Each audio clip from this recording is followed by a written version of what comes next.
వైద్య రంగంలోనూ కూడా అలాంటి మార్పులే. ఏకంగా 25 లక్షల దాకా ఆరోగ్యశ్రీని విస్తరించాం.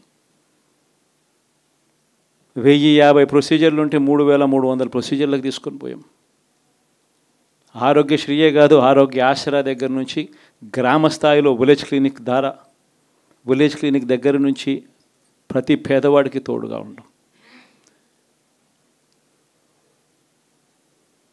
ఎప్పుడు జరగలేదు ఈ మార్పులు. ఏకంగా 54,000 మంది డాక్టర్లు, నర్సులు, పారామెడిక్స్ రిక్రూట్మెంట్ గవర్నమెంట్ హాస్పిటళ్లలో చేసి ప్రతి పేదవాడికి అండగా ఉండడం.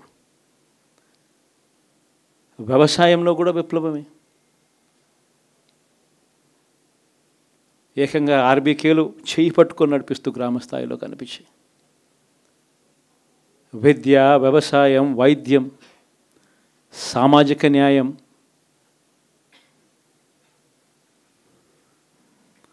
సుపరిపాలనలో ఎక్కడా కూడా తగ్గలేదు.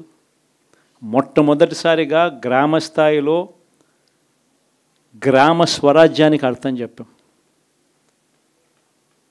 లంచాలు, వివక్ష లేని పాలన ఇవ్వగలుగుతారా అని అంటే ఎప్పటికీ క్వశ్చన్ మార్క్గా ఉన్న పరిస్థితుల్లో లేదు, కాదు, లంచాలు, వివక్ష లేని పాలన సాధ్యమే అని చెప్పి మొట్టమొదటిసారిగా చూపించింది ఈ 5 సంవత్సరాల పాలనలోనే. ప్రతి పథకము డోర్ డెలివరీ చేసాం. ఇంటి వద్దకే పాలన అన్నదానికి అర్థం తీసుకొచ్చాం.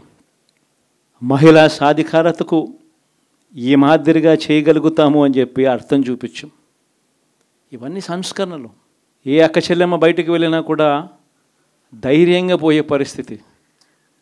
ఫోన్లో దిశ యాప్ ఇలా 5 సార్లు ఊపితే చాలు 10 నిమిషాల్లో పోలీస్ వచ్చి అక్క ఏమైంది అనే పరిస్థితి.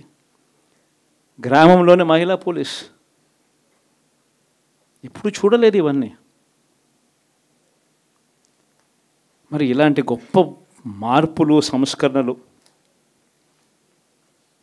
ఇన్ని జరిగాక ఎప్పుడు చూడని పాలన ఈ మాదిరిగా ఇచ్చిన తర్వాత మరి ఎందుకు ఈ మాదిరిగా రిజల్ట్స్ వచ్చాయి?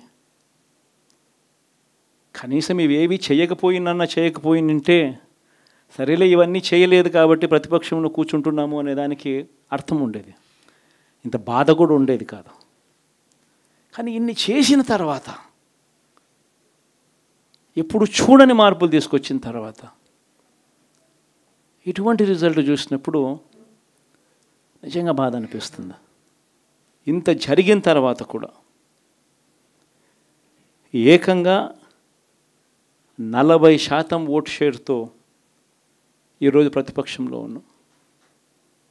ఇంత జరిగిన పిమ్మట కూడా ఈ రోజుకి కూడా మనం చేసిన మంచి ఎక్కడికి పోలేదు.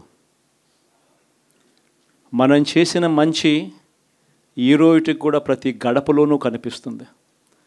ప్రతి కుటుంబానికి తెలుసు. ఇంతకుముందు గతంలో ఎప్పుడు జరగని విధంగా నా కుటుంబానికి, నా ఇంటికి మంచి జరిగింది, అది వైఎస్ఆర్సీపీ పాలనలోనే జరిగింది అన్నది ప్రతి ఇంటికి తెలుసు. ఆ చేసిన ఆ మంచి ఎక్కడికి పోలేదు. ఆ మంచి ఎప్పటికీ మనకు శ్రీరామ రక్షగానే బ్రతికే ఉంటుంది.